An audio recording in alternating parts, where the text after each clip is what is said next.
Estamos con el diputado Eduardo Rubio, de Unidad Popular. Rubio, bienvenido a Canal M.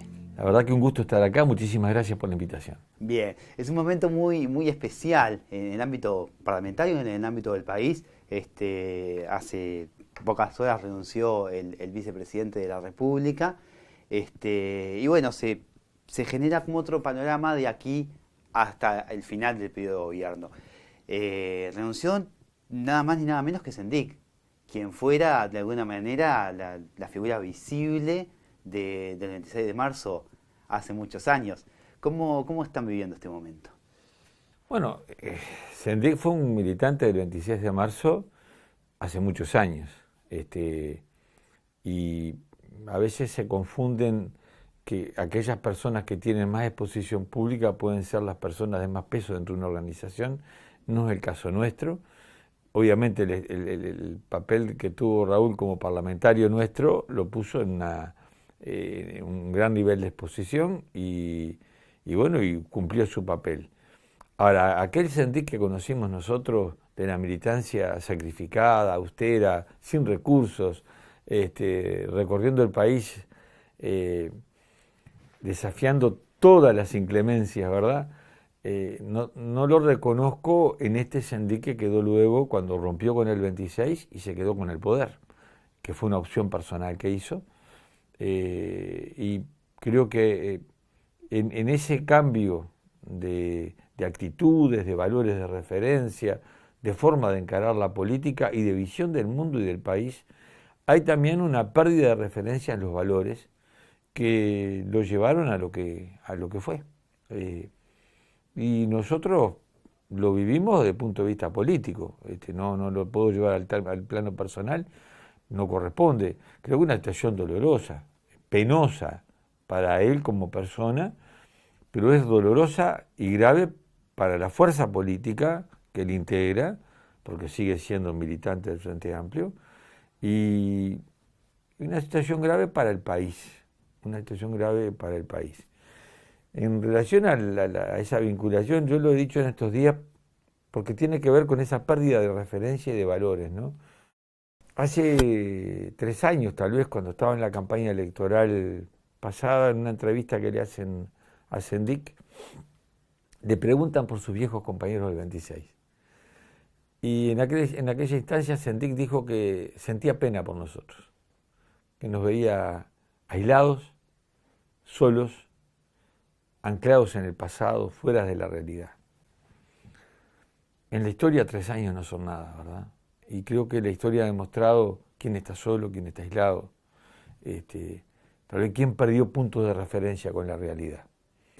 Ahora, sería un grave error personalizar esto solo en Sendik, porque aquí este hecho, este acontecimiento, este fenómeno que se ha dado en torno a la figura de Sendik, como presidente de ANCAP, como un hombre que dilapidó recursos públicos, como un hombre que ha generado una gestión dudosa, que lleva a que el Tribunal de Conducta Política lo catalogue los hechos de malversación de fondos y de enriquecimiento ilícito, lo dice su propia fuerza política, es parte de una gestión más general, ¿verdad? Yo estoy en la investigadora por la regasificadora, ahí no fue solo Sendik, ahí se dilapidaron recursos, se llevaron adelante proyectos inviables. Estamos investigando lo de ACE, ay Dios mío, están apareciendo cosas también muy graves, capaz que no de la dimensión en recursos de lo que implicó lo de ANCAP, que una fiesta costó $300.000, una cosa, pero en los años y en el hecho mismo, porque, a ver, es verdad, como dice Mujica, que en Brasil aparecen apartamentos llenos de dólares, ¿no? Ahora, aunque fuera un armario, y son dineros del Estado que se llevaron para beneficio privado, es igual de mal, es igual de malo, es igual de condenable.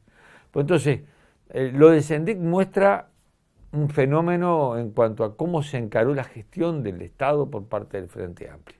No generalizo, no todos, pero cuando cuando perdés los puntos de referencia, cuando antes privatizar era malo y ahora privatizar no es malo, cuando antes el Fondo Monetario era nuestro enemigo y ahora es nuestro aliado, Cuando antes invadir países con las tropas llamadas de paz era reprobable y se votaba en contra en el Parlamento, y ahora se impulsa y se toma como bandera participar de ocupación de países como fue en Haití, como fue en el Congo, se pierden los puntos de referencia, se pierden los puntos de referencia de valores que orientaban tu vida, y eso genera este tipo de situaciones. Por lo que te estás diciendo, ¿te parece que hay una vinculación entre esos aspectos más macros? Recuerdo, ahora que mencionaste lo de Haití, bueno, la renuncia de Chiflet, ¿no? Exactamente. De nada más ni nada menos que de Chiflet, ¿no? Ahí no hubo, ahí hay una persona que no perdió los valores de referencia. Y vaya qué diferencia entre aquella renuncia, que fue por mantener los principios antiimperialistas que orientaron toda la militancia en la vida de Guillermo Chiflet, a esta renuncia obligada, porque en realidad, a ver, una semana antes Sendik decía que no renunciaba de ninguna manera, y en el plenario renuncia, y aquí, más allá del discurso lamentable del doctor Vázquez, que no dijo ninguna cosa cierta, porque el mismo doctor Vázquez que dijo, si el tribunal falla en contra mía, yo renuncio, es el que le está diciendo a Sendik renunciar, y después le echa la culpa a la oposición o a la prensa. No, le dijeron renunciar, si está en contra del tribunal, renunciar. Y después que fue un excelente gestor, que cumplió con todo lo deberes, y entonces ¿por qué el Tribunal de Ética dice lo que dice? Doctor Vázquez, me parece que perdió el rumbo en esa declaración, tratando de echar culpas para afuera de lo que es responsabilidad interna del Frente Amplio. Entonces, ¿qué diferencia entre aquella renuncia en base para mantener los principios y esta renuncia que es forzada para tratar de parar o de tapar una crisis que hoy está instalada fuertemente en la interna del gobierno y en la interna del Frente Amplio? Bien. ¿Cuál es la alternativa de Unidad Popular en ese sentido? Porque, como que de alguna manera, si uno se imagina, bueno, un proceso de crecimiento de Unidad Popular, y se imagina Unidad Popular llegando al gobierno, Va a pasar. Va a pasar. A mí me pasa que también me imagino algo parecido a lo que ocurrió en el Frente Amplio.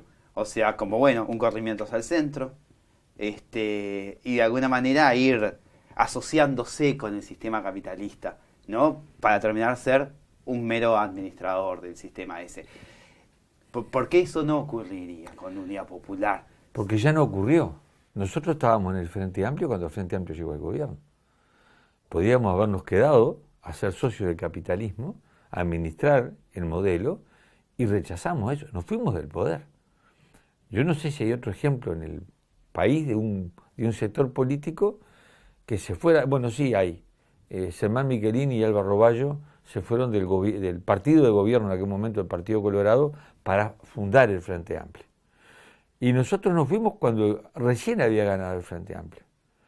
No nos fuimos del Pachecato, nos fuimos de Tabaré, estaba Dios, Tabaré, y después venía San Pedro. Era más o menos así la escala de valores en el Uruguay.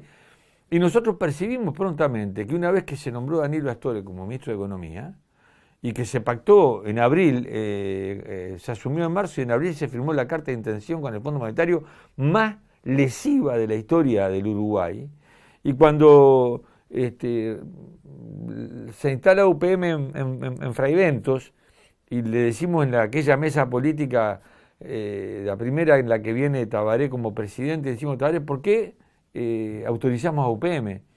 Y nos contestó, no, porque ya había compromisos y si no nos hacían un juicio, pero bueno, es como los costos de la herencia.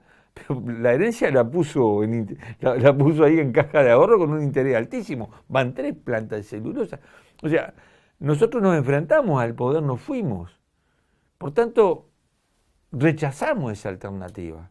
Porque no vale la pena, porque si recorremos América Latina y encontramos que aquellos procesos que llegaron por la izquierda y gobernaron con la derecha, Brasil, por ejemplo, terminan en fracasos rotundos, pero no por la intervención del imperialismo, no porque uno mira a Venezuela y hay una agresión permanente, hay una guerra, se terminan con juicios por corrupción. Ayer hablamos con algunos dirigentes del Frente Amplio que públicamente dicen, bueno, no, que el golpe en Brasil, el golpe lo dio Temer, el aliado de Lula y de Dilma, que ahora va a ir preso también por ladrón. Sí, que se habla poco de esa alianza entre Rousseff y Temer para las elecciones. Con el Rousseff, con Temer, con los pastores, o sea, con los evangélicos políticos de Brasil eran aliados de Lula. Se quebró la alianza en un momento, desalojaron del poder a parte del PT y quedaron los que estaban, más ladrones todavía, porque quién duda que Temer es un gran ladrón. Ahora ayer el Supremo Tribunal Federal dijo, no tiene chance de eludir la declaración de uno de los que estaba acusando. Pero ahí es un caso clarísimo. Estar en el gobierno a cualquier costo y para lo que sea, eso no vale para la Unidad Popular. Vamos a llegar al gobierno para cambiar el país. Estamos diciendo que vamos de la noche a la mañana a poner patas para arriba al Uruguay. No fue esa nuestra discrepancia con el Frente Amplio. No fue un problema de tiempos. Nos dicen, no, ustedes están muy apurados. No estamos apurados. El problema es que es un tema de rumbos. Si yo gano el gobierno y hago un acuerdo con el Fondo Monetario Internacional desastroso, no es un problema de tiempo. No te estaba diciendo rompe hoy, pero por lo menos no haga ese acuerdo. Ahora, ¿el país no ganó en autonomía al pagar la deuda que tenía? ¿Qué deuda pagó? Debemos bueno, con el FMI por lo menos pero es un fenómeno, es un fenómeno mundial de reperfilamiento de la deuda que no pagamos. Vamos a pagar 3.000 millones de dólares este año por la deuda. ¿Y con quién tenemos la deuda nosotros? No, con los bonistas uruguayos, por favor. La milésima parte de la deuda es con el sistema financiero. Y pagá, 3.000 millones de dólares este año. 3.000 millones de dólares. No hubo dinero para ajustar los salarios en salud pública, en la educación lo sacamos de los pelos en el último minuto. No hay plata para inversión pública, no hay plata para vivienda, ahora para deuda, uno tras otro. ¿A qué atribuís ese cambio de perfil, ese cambio de imagen que ha tenido el FMI en estos últimos años, cuando antes de la llegada del Frente Amplio al gobierno, el FMI era sinónimo de carta de intención, era sinónimo, bueno, te presto 2 pesos, te doy la carta de intención y hace esto con la educación, hace esto con la salud? Lo sigue siendo, a ver, acá vienen las misiones del Fondo Monetario a analizar la economía uruguaya. Entonces ahora ahora están las aseguradoras de riesgo que te dicen, tenés tal punto, tenés tal punto, de tal punto, y si tenés el grado inversor, entonces, por favor, te siguen prestando plata para matarte. ¿Se imagina con un gobierno de la calle Pou una economía más liberal que con Tabaré Vázquez? Mire, no sé si le da para hacerlo. Porque ¿qué más liberal? A ver, ¿dónde estaría la mayor liberalización? ¿Cuál sería? Bueno, retroceder en la reforma tributaria, por ejemplo. ¿En qué? No, mire, una cosa que puede pasar, que eso sí, lo han dicho muchas veces, es liberalizar la importación de combustible. O sea, abandonar el monopolio de la refinación de combustible. Ese es un planteo concreto que han hecho algunos sectores del Partido Nacional y del Partido Colorado, que va en una línea más liberalizadora todavía. Pero en la reforma tributaria, a ver, es como el Sistema Integrado Nacional de Salud. Pensar que eso son avances en materia de justicia social es un gran error. La reforma tributaria consolidó el impuesto a los sueldos, pero de manera mucho más grosera de lo que estaba antes. Ahora, el IRPF pesa sobre los trabajadores y no paga más el que tiene más, paga más el que gana más trabajando. El capital no llega a pagar el 9% de todo lo que se aporta por IRPF. O sea, es una desigualdad brutal. Hay un estudio de la Facultad de Ciencias Económicas que demuestra que hoy en el Uruguay, el 1% más rico del Uruguay se apropia del 25% de la riqueza uruguaya. Y el 10% más rico del 60%. Es brutal la desigualdad. Es brutal. El IRPF no generó distribución de la riqueza, generó una carga tributaria mayor para los sectores que ganan un salario, ¿verdad? Claro, antes con los blancos y los colorados había el IP, ¿cómo era? El impuesto, el IRP, lo pagaban todos. El IRP, el impuesto a la renta personal, lo pagaban todos. en un porcentaje que ahora no recuerdo cuál era. Ahora, hoy un trabajador está ganando 30 y pico mil pesos y ya está pagando. Y con una canasta básica de 65 mil pesos, una canasta familiar de 65 mil pesos, ¿dónde está la justicia tributaria? Ahora, ¿qué pasó con...? Porque esto es claro, ¿no? ¿Qué pasó con socialistas, comunistas? ¿No quisieron o no pudieron? En la interna no pudieron y después se resignaron. Y hay un discurso que es que no hay que defender lo que se hizo porque tenemos consejo de salario. Y yo digo, está bueno que tengamos consejo de salario. No son un invento de la izquierda, lo inventó el Partido Colorado. No luchábamos para ganar el gobierno y tener consejo de salario. Luchábamos para tener el gobierno y llevar adelante la reforma agraria, generar justicia social, tener un sistema nacional, estatal y único de salud. ¿A quién le pueden hacer creer que el Sistema Integrado Nacional de Salud genera justicia en el tema de la salud? Yo como investigador estoy demostrando que el Sistema Nacional Integrado de Salud ha sido el financiador más potente que han tenido los empresarios privados de la salud. Nunca ganaron tanto dinero como ahora. Bueno, pero es cierto que hay cientos de miles de uruguayos que acceden al servicio de salud a los que antes no accedían. Es cierto que hoy hay cientos de miles de uruguayos que acceden al servicio de salud pagando y generándole ganancias cuantiosas al sistema privado. Uruguay invierte 3.000 millones de dólares por año en salud. 3.000 millones de dólares por año. Es muchísimo dinero. La 2/3 parte, 2.000 millones de dólares, se lo lleva el sector privado. ¿Cómo se vive en lo personal el peso de la cantidad? Porque yo me imagino en su lugar, diría, bueno, en esta posición, o sea, quedamos los menos, pero los menos. Y pasan los años, tampoco hay un crecimiento demasiado grande y bueno, y el Frente Amplio no vuelve para ahí, o sea, sigue para donde está yendo. Uno no se pregunta, ¿no estaremos agarrando? Sí. Como nos preguntamos, yo tengo muchos años. En el 71 estuve en el nacimiento del Frente. No me voy a poner el rótulo de fundador porque tenía 17 años, pero bueno, mi padre, estuvimos en las primeras reuniones, éramos poquitísimos. Yo estaba en el interior, pucha que éramos pocos, pero muy pocos, ¿eh? Y éramos los comunistas y los que nos comíamos los niños crudos, la gente no te saludaba en la calle, nos tiraban bombas de alquitrán. Bueno, se iban a llevar los hijos a Rusia. Bueno, sí, aparecía en la televisión el oso ruso y después no aparecían uniformados barbudos como Fidel con gurises debajo del brazo. Y éramos poquitos. Y si por esa razón hubiéramos dejado pelear, no hubiera crecido la izquierda en el Uruguay. Y arriba la dictadura, éramos menos. Porque los que creen que cuando nos llevaron presos en la dictadura, la mayor parte del pueblo estaba en contra, al principio no. No fue así. Al principio, no te digo que la gente estaba contenta, ahora, algo habrán hecho, por algo están presos. Después eso empezó a cambiar. Entonces, que la razón sea patrimonio de las mayorías en determinado momento, la historia lo contradice, lo niega. En todos los casos, lo que después se instaló como verdadero arrancó siendo una locura o la razón de la minoría. Por tanto, no nos aflige eso.